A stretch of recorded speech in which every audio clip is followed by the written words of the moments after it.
محمد صلی اللہ علیہ وسلم تم مردوں میں سے کسی کے والد نہیں ہیں، ولاکن رسول اللہ، لیکن وہ اللہ کے رسول ہیں، وخاتم النبیین، اور نبیوں پہ مہر ہیں، وکان اللہ بکل شیء علیما، اور اللہ پاک ہر چیز کو خوب جانتے ہیں۔ اس سے قبل جو آیت مبارکہ ہے الذین یبلغون رسالات اللہ ویخشونہ ولا یخشون احدا الا اللہ وکفی باللہ حسیبا، یعنی جن کو اللہ پاک نے پیغمبری عطا فرمائی تو ان کا شیوا یہ رہا ہے کہ وہ پیغام حق کو پہنچانے میں اور اس پہ خود قائم رہنے میں بس اللہ ہی کا ڈر اور خوف رکھتے تھے، اللہ پاک کے سوا کسی سے کوئی اندیشہ اپنے دل میں نہیں آنے دیتے تھے۔ تو وہ کفا باللہ حسیبا، تو اللہ پاک مدد میں، کارسازی میں کافی ہیں۔ انبیاء کے ساتھ جو اللہ پاک کی تائید ہوتی ہے وہ کسی کے ساتھ نہیں ہوتی۔ اب فرمایا کہ حضرت محمد صلی اللہ علیہ وسلم جو تمام رسولوں کے بھی سردار ہیں اور نبیوں کے بھی امام ہیں، وہ کسی مرد کے والد نہیں ہیں۔ جتنے تم مرد موجود ہو تم میں سے کسی کے حقیقی والد نہیں ہیں۔ یعنی اللہ پاک نے حضور پاک صلی اللہ علیہ وسلم کو 4 بیٹیاں اور 3 بیٹے عطا کیے تھے، لیکن بیٹے جو ہیں وہ اپنی شروع کی عمر میں ہی وفات پا گئے، اور بیٹیاں بڑی ہوئیں، ان کی شادیاں ہوئیں، لیکن 3 بیٹیاں نبی علیہ السلام کی حیات دنیاوی میں ہی دنیا سے رخصت ہو گئیں۔ آپ کی وفات حسرت آیات کے وقت صرف ایک بیٹی زندہ تھی، اور وہ حضرت فاطمہ الزہرا رضی اللہ عنہا ہیں، اور ان کا بھی کم و بیش 6 ماہ کے بعد وصال ہو گیا۔ تو ربط یہ ہے کہ منہ بولا بیٹا جو ہے اس کی کوئی حیثیت نہیں ہے۔ حضور نبی کریم صلی اللہ علیہ وسلم روحانی طور پر تو ساری امت کے والد ہیں، لیکن جسمانی اعتبار سے وہ کسی مرد کے والد نہیں ہیں۔ یعنی جس وقت یہ آیت نازل ہوئی اس وقت کوئی ایسا مرد نہیں کہ جو حضور علیہ السلام کا حقیقی بیٹا ہو، ایسا نہیں۔ ہاں، ان کی یہ پہچان ہے کہ وہ اللہ پاک کے رسول ہیں، اور صرف رسول نہیں ہیں، خاتم النبیین ہیں، یعنی تمام نبیوں پہ مہر ہے۔ اس کا مطلب یہ ہے کہ آپ صلی اللہ علیہ وسلم جو دنیاوی ترتیب میں سب سے آخر میں تشریف لائے ہیں، اور آپ کی جو نبوت ظاہر ہوئی، آپ نے اعلان نبوت فرمایا، اور آپ پر پھر سلسلہ نبوت کی تکمیل ہوگی۔ اب آپ کے بعد کوئی نبی نہیں آئے گا۔ اس کا کیا مطلب ہے کہ کسی کو نبوت عطا نہیں ہوگی، ہاں آپ سے پہلے جن کو ہو گئی ہوگی۔ جب آپ تشریف لائے ہیں اور آپ نے اعلان نبوت فرما دیا ہے، اس کے بعد اب کسی کو نبوت نہیں ملے گی۔ تو یہاں چند باتیں یاد رکھنے کی ہیں کہ یہ جو قادیان کی غلیظ جنس ہے وہ ہمارے بے علم مسلمان بھائیوں پہ عجیب عجیب سے اعتراضات کرتے ہیں۔ وہ کہتے ہیں تمہارا ایک عقیدہ یہ ہے کہ حضرت عیسیٰ علیہ السلام آسمانوں پہ ہیں اور وہ قرب قیامت میں دنیا میں تشریف لائیں گے، تو جب وہ تشریف لائیں گے تو کیا وہ نبی نہیں ہیں؟ تو اس کا مطلب یہ ہوا کہ حضور اقدس صلی اللہ علیہ وسلم کے بعد عیسیٰ علیہ السلام آئیں گے تو وہ نبی ہیں نا، تو آپ کہتے ہیں کہ حضور علیہ السلام کے بعد کوئی نبی نہیں۔ اب اس بات کو سمجھنا کوئی مشکل نہیں ہے کہ حضرت عیسیٰ علیہ السلام حضور اقدس صلی اللہ علیہ وسلم کی دنیا میں آمد سے پہلے کم و بیش 600 سال پہلے دنیا میں مبعوث ہوئے، اور پھر انہیں اللہ پاک نے آسمانوں پہ اٹھا لیا۔ وہ قرآن شریف میں ہم نے پورا واقعہ تفصیلی پڑھا ہے۔ اب ان کی التجا کو اللہ پاک نے قبول فرمایا تو وہ پھر ان کا نزول ہوگا، لیکن ان کا دور نبوت تو پہلے گزرا ہے، وہ تو پہلے کے نبی ہیں۔ اب وہ آئیں گے تو ان کے بارے میں یہ بھی تو بتایا ہے کہ وہ کلمہ لا الہ الا اللہ محمد الرسول اللہ پڑھیں گے، ہے تو وہ نبی ہیں، لیکن اب جب وہ آئیں گے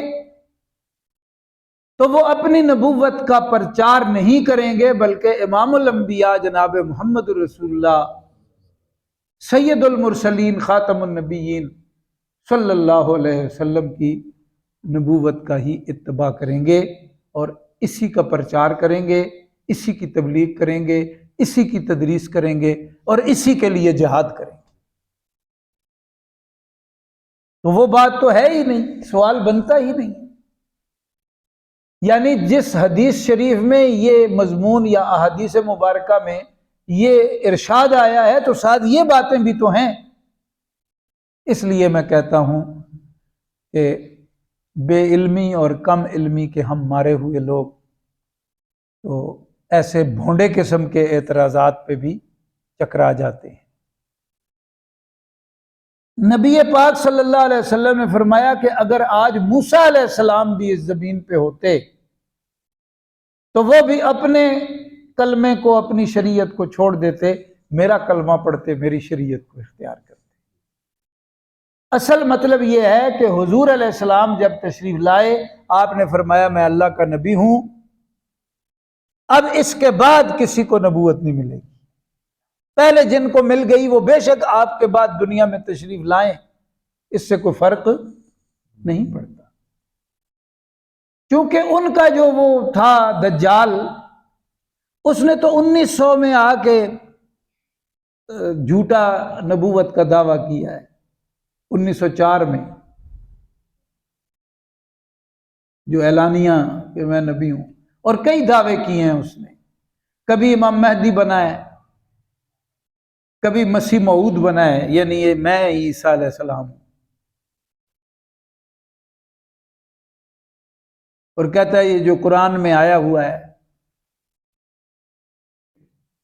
یہ میرے بارے میں ہی آیا ہوا ہے۔ جو احمد عیسیٰ علیہ السلام نے بشارت دی تھی، یا بنی اسرائیل انی رسول اللہ علیکم مصدقا لما بین یدی من التوراۃ ومبشرا برسول یاتی من بعد اسمہ احمد، یہ تو حضور علیہ السلام کا اسم مبارک ہے، تو کہتے ہیں یہ تو میرے بارے میں کہا۔ پھر ایسی اس نے بکواسات کی ہوئی ہیں کہ ہم نہیں بیان کر سکتے اپنے بارے میں، جو اس نے عجیب بکواسات کی ہوئی ہیں۔ کہتا ہے میرا ایک جنم پہلے ہوا تھا، پھر ایک دوسرا جنم ہوا، میرے اپنے اندر سے ایک اور جنم ہوا ہے، مجھے خود پریگنینسی ہوئی ہے، پھر اس سے میں پیدا ہوا۔ نعوذ باللہ ثم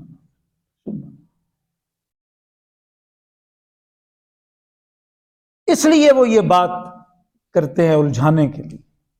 تو خاتم النبیین کا مطلب ہے انبیاء کرام کے سلسلہ نبوت پر مہر،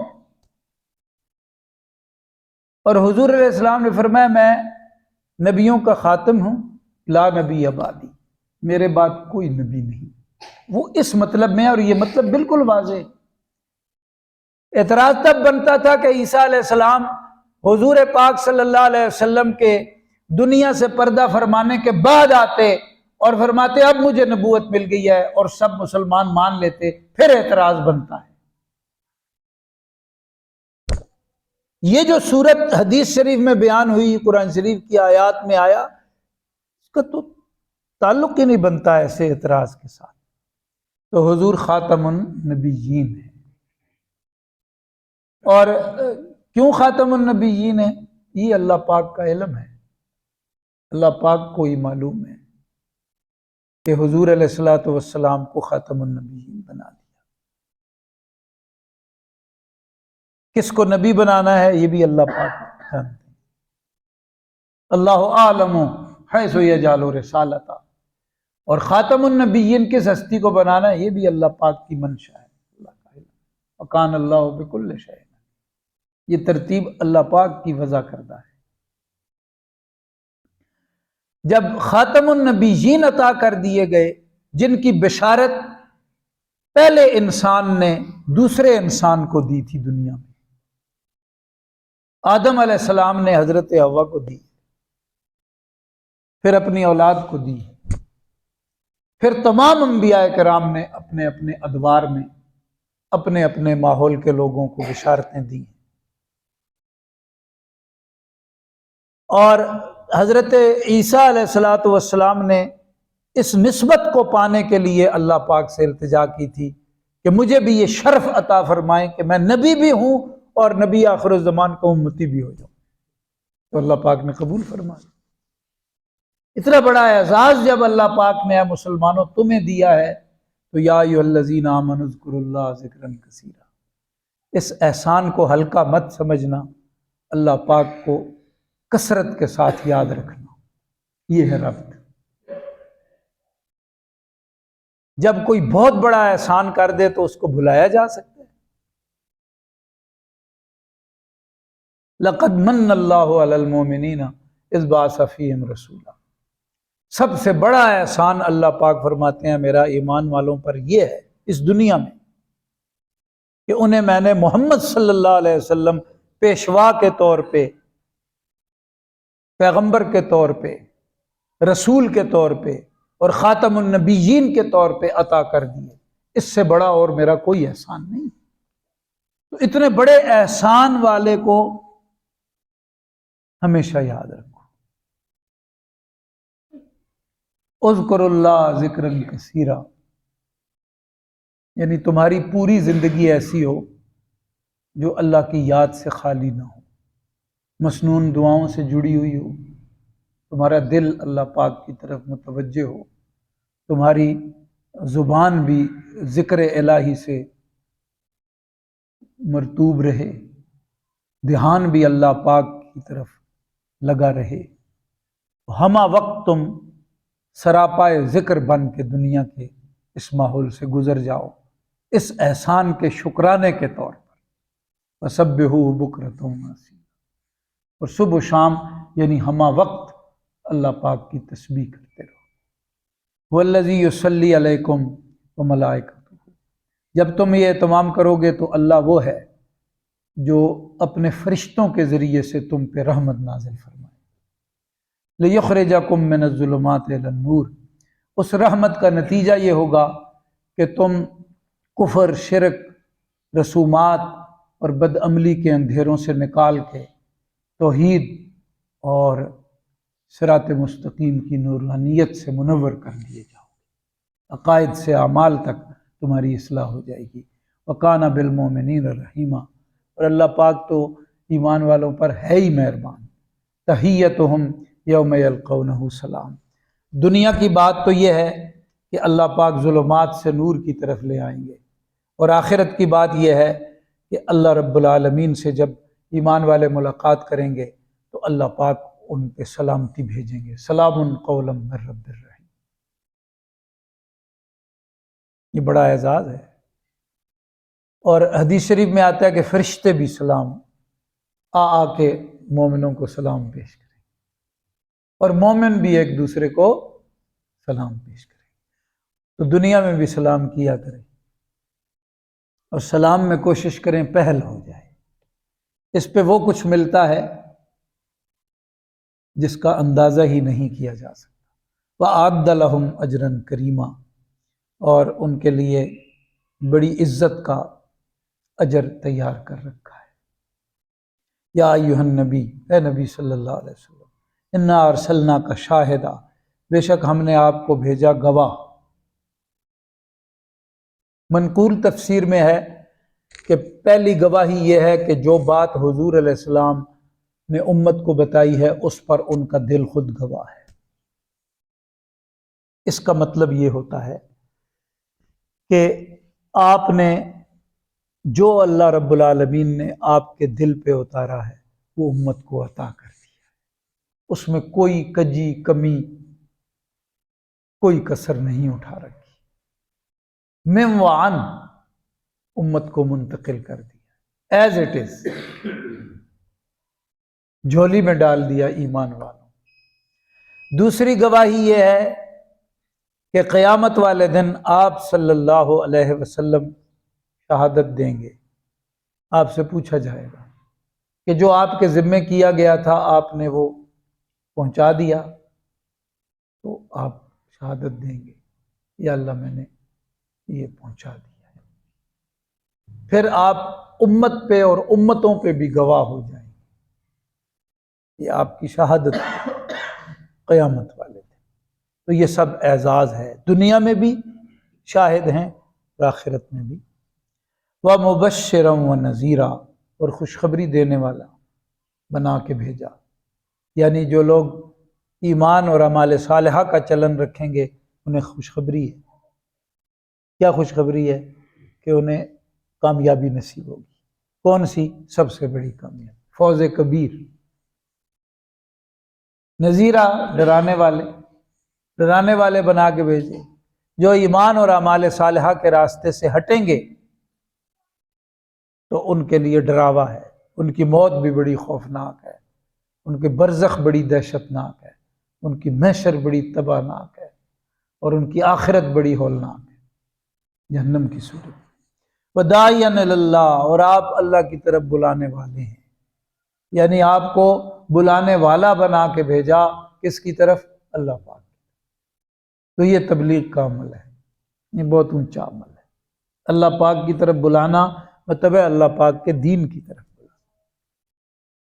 تو یہ کام کن کا تھا؟ نبی پاک صلی اللہ علیہ وسلم۔ چونکہ آپ خاتم النبیین ہیں، آپ کے بعد تو کوئی نبی نہیں آئے گا، تو آپ نے اپنی امت کے لوگوں کے ذمے کیا کہ یہ کام اب جو پہلے نبی کیا کرتے تھے اب تم نے کرنا ہے۔ اس لیے جماعت کے ساتھی کہتے ہیں حضور کی ختم نبوت کے صدقے میں اس امت کو تبلیغ کا کام ملا ہے، اس کا یہی مطلب ہے۔ وہ اپنی طرف سے نہیں کہتے، یہ علماء نے ان کو ترتیب دی ہے تو وہ اس کے مطابق بات کرتے ہیں۔